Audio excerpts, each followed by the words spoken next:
Hi friends! Today I want to share with you my new decorative stones. Are made for your backyard, your plants inside or outside of your home, or your backyard as you want it to use it. We're gonna open it. This one are white, and let me show you.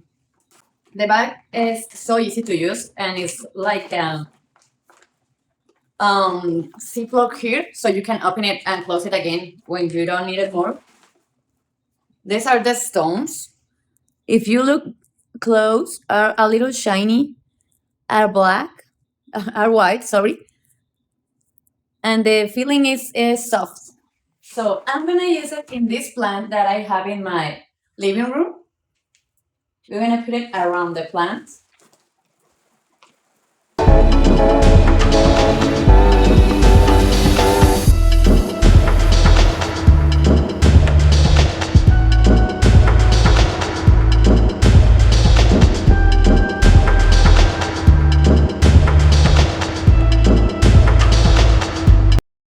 As you can see, the stones look beautiful in my plant.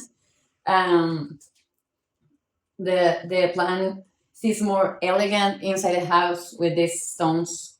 And the best part is that you can put water in your plant with the stones in her earth. So you don't need to take it off your stones to put water in your plant. So I highly recommend this stone for your plants, indoors and outdoors. See you.